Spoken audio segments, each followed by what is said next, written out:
everybody, and welcome back to Time to Go. Bob here. Thanks so much for stopping by the channel today. So I know lately we've been talking a whole lot on Orient watches, especially with their two new lines of divers. And over the last few weeks, I've picked up a watch from each one of those new lines. I've already done a video on this one, and I'll leave a link where you can find that if you haven't seen that already. Today, though, we are going to be focusing on this red dialed beauty. I just love this watch. I got it right around the holidays. Now, there's another YouTuber that actually got his right around that same time, and he's just recently put out a video, and I think it's worth checking out his channel, and particularly that video as well. The channel is Relative Time. He's got a ton of great content, so you're going to find a link below directly to his video on this particular watch, but make sure to check out some of his other stuff while you're there too. So let's spin the camera around. We'll get into the Orient.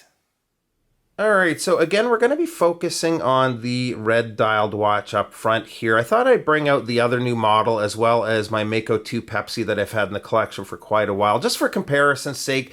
Now, before we get into the watch, one interesting bit of information Relative Time managed to get directly from Orient USA, and I mentioned it in the unboxing of this one here, but it's the fact that both of the new models, contrary to what some sellers are selling them as, won't be named the Ray or Mako 3. So we still have to wait a while before we get an official name.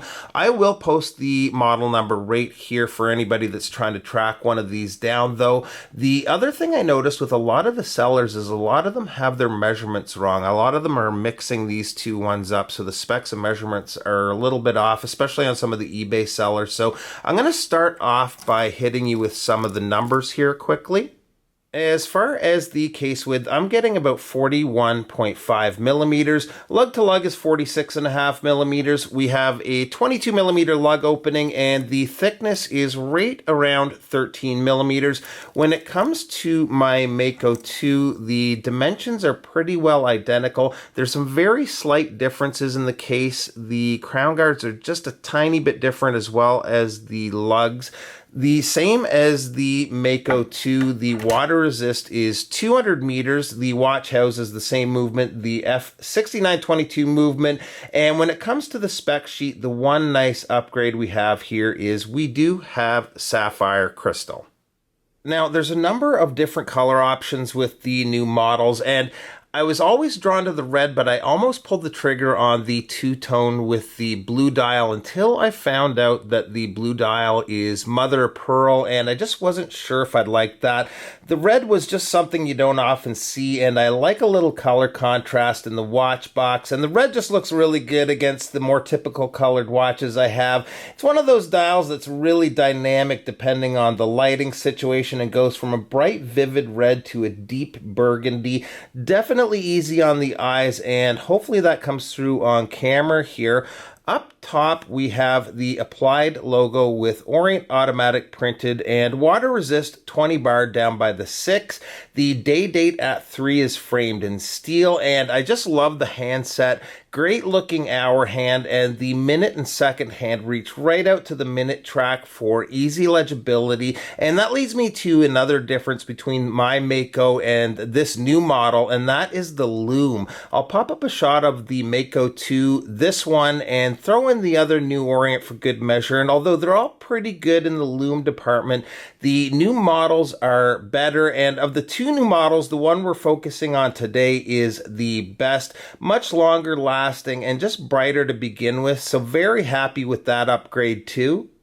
The black bezel gives a really nice contrast against that dial, which makes it pop all the more. It's an aluminum insert, 120 click bezel, and it's quite a bit easier to grip than my Mako 2. They do look very similar when it comes to the grips, but I think they're machined just a little bit differently, and I believe the new model, it's a little bit thicker there as well. And just for comparison's sake, I'll show you the action on the Mako 2 versus the new one. And you can hear it's not nearly as snappy as the Mako 2, but still a nice feeling action. And if we get it back to 12, there is no alignment issues. The case is finished with a combination of brushwork on the top of the case and lugs, with the rest being completely polished. If we look at the case back, you'll see there's some light etchwork there with the two dolphins and waves logo. The crown is signed with the Orient logo, and if we just get it unscrewed here, has a very similar winding action to the Makos and Rays that I've had, but one nice little thing is it seems to be machined just a little bit better and screws back in a little easier. I will say the one downside with the crowns on these, and the Makos and Rays for that matter, is they are just a little on the small side. The bracelet is okay on this one. There's one thing that I would have liked to have seen, and that is solid end links. You can see here we do have folded links.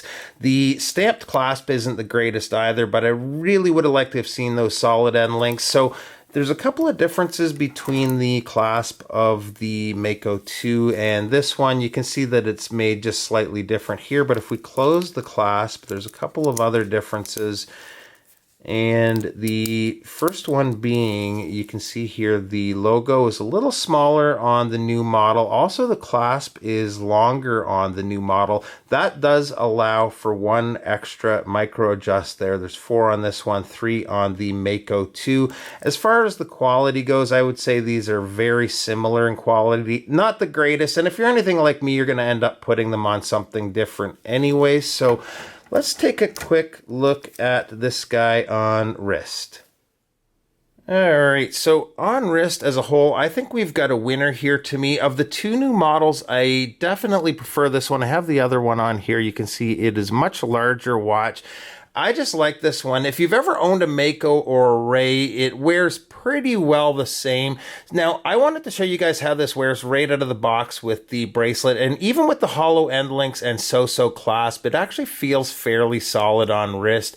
It's been spending quite a bit of time, though, on this Barton strap, this two-tone Barton strap, since I've had it. So just want to give you a quick look with a different combo here. So here it is on the Barton Elite Silicone, and I've never done a review on these and probably won't because there's been quite a few videos out there, but if you haven't had the chance to try one of these are excellent straps for the price. Back to the watch though, a couple of great things about it is the sapphire upgrade. I also love the color options. All of the color options look really cool to me.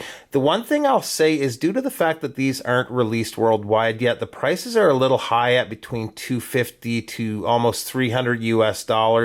No way to know for sure, but I'd expect prices to eventually come down a little once these are more widely available. So if you guys have any questions on the watch, or there's maybe differences between this and the older models that you'd like to know about, feel free to reach out. There's a couple of things I didn't cover which Relative Time did in his video, so again, make sure to go check it out. Link will be below. Thanks so much, and we'll see you guys real soon. Bye-bye.